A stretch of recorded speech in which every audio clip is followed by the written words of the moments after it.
carga financiera pagada o recibida al inicio, cualquier primo o descuento, ¿verdad? Será amortizada a lo largo del instrumento. Y, pues obviamente resulta adecuado amortizar los costos de transacción o los costos pagados al inicio de un préstamo porque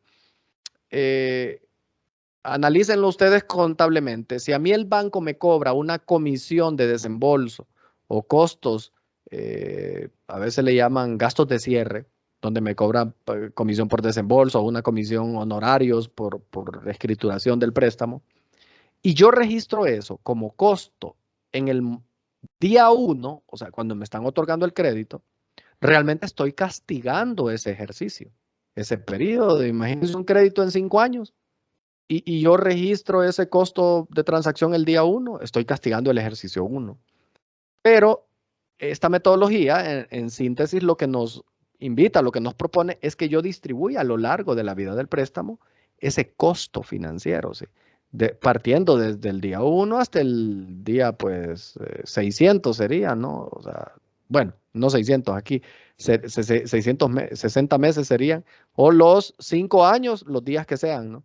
En los 5 años, la idea es que se amortice esta carga financiera de manera, pues, bajo el método de costo amortizado y sea más equitativo el registro del gasto, de ese gasto que, si bien es cierto, se incurrió el primer día, pero bajo costo amortizado lo que se pretende es distribuir a lo largo del instrumento.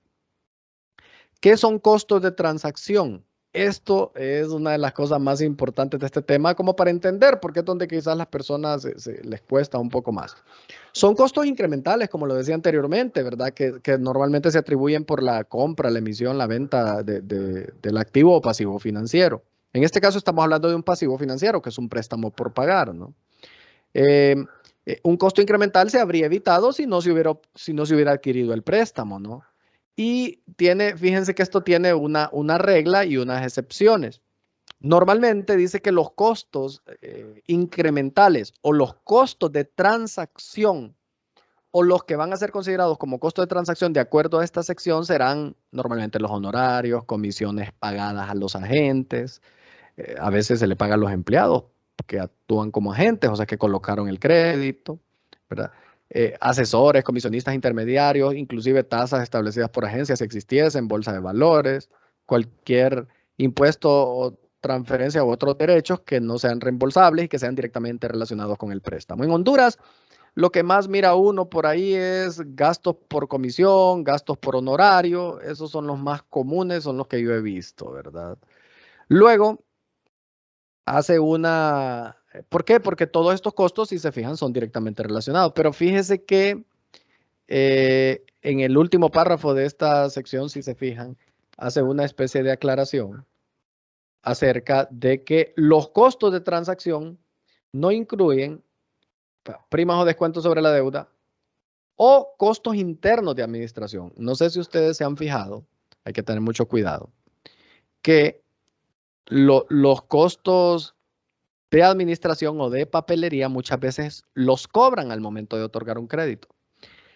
Ojo, ojo con lo que voy a decir. Para efectos de esta norma, esos costos administrativos o de papelería, puntualmente, fíjense que eso es lo más común que sucede en la norma. Los costos de administración y de papelería no serán considerados para efectos de calcular el valor neto del préstamo y para calcular la tasa de interés efectiva, no serán considerados los costos de administración. Es decir, esos costos no se podrán diferir a lo largo del crédito. Esos costos de administración o de papelería que son reembolsos, es decir, si usted otorga ese préstamo, el banco siempre tiene que pagar gasto de administración. Si usted otorga o no ese préstamo, el banco siempre tiene que gastar en papelería.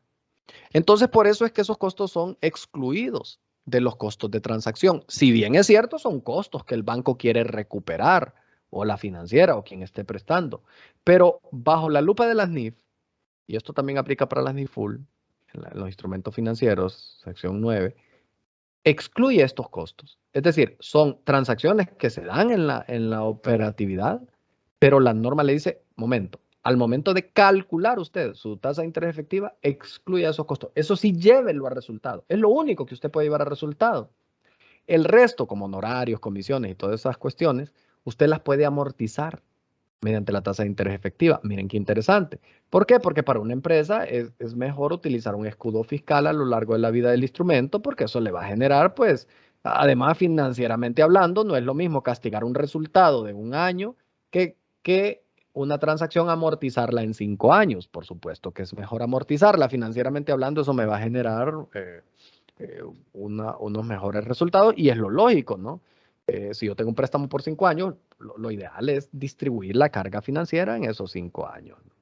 Entonces aquí viene esta parte de cómo contabilizar los costos de la transacción y básicamente, en síntesis, ahí lo van a leer, pero en síntesis es que todos los costos válidos de acuerdo a la norma, o sea, los costos de transacción válidos, se van a amortizar, los honorarios, comisiones, todos los de acá arriba. Sin embargo, los costos internos y de administración, que normalmente son gastos de administración y gastos de papelería, aquí no le hagamos mucho caso donde dice descuentos y primas, porque en automático un descuento y una prima va a tener un efecto al momento de calcular la tasa de interés efectiva, ¿verdad? Entonces tal vez aclara como más bien para que no se vaya a duplicar o alguien vaya a querer duplicar la deducción de un descuento y una prima, pero en realidad de manera inherente eso ya tiene un efecto porque la tasa de interés efectiva se calcula basada en los flujos reales. Y obviamente cuando yo pagué por un instrumento más o menos de lo que el instrumento vale, en automático ya voy teniendo una afectación. Por lo tanto, no hay que hacer ninguna otra relación al final, sino que mecánicamente al momento de calcular la tasa de interés efectiva va a haber un efecto de las primas o los descuentos que se hayan otorgado. Entonces, resumiendo muchachos, los costos de transacción se van a amortizar, excepto los costos de administración y papelería. Esos no se van a amortizar, sino que se van a llevar al resultado. Y ya vamos a entrar en la práctica para que vayan entendiendo todo esto, porque yo sé que mucha palabrería pues de repente confunde. En el párrafo 25.2, ya hablando del reconocimiento, dice que una entidad reconocerá todos los costos por préstamo como gasto en el resultado en que se incurren. Así de sencillo. Y miren, aquí hay unos ejemplitos. Una entidad en el 2 sobre todo, reconoce intereses de 5,000 porque son intereses por costo por préstamo en el gasto del resultado. ¿Por qué hace esta aclaración la norma? Y dirán ustedes, ¿y por qué hace tanta redundancia? ¿Verdad? Y es que es sencillo. Fíjense que yo ahorita tuve un cliente que acabamos de emitir un informe que es MIFPYME, dice el cliente, y había solicitado un préstamo para construir una tienda. La construcción de la tienda le llevó 2 años porque lo agarró el COVID en medio. Y fíjense que las NIF completas permiten capitalizar o registrar los intereses durante la etapa de construcción como parte del costo de la construcción. A eso se le llama un activo apto, toda una terminología en la NIF, en la NIC. Pero las pymes no permiten eso hasta hoy. Miren qué interesante. Entonces, justamente ahí tenemos un issue, tenemos un tema, ¿sí? De que bajo pyme usted no puede capitalizar costos de activos aptos. Bajo NIFUL sí lo puede hacer. Esta, podría decirse, es una desventaja de las NIF para la pyme. Porque indistintamente para que usted haya solicitado el préstamo, eso se va a resultados. Ahí no hay quite, ¿no? Eso se va a resultados, al gasto. Un poco para que lo tengan claro. Y esta es una muy buena diferencia con las NIFUL, ¿verdad? Las pymes. En este sentido, siento yo, es una desventaja. ¿Cuándo se tienen activos aptos? Para empresas comerciales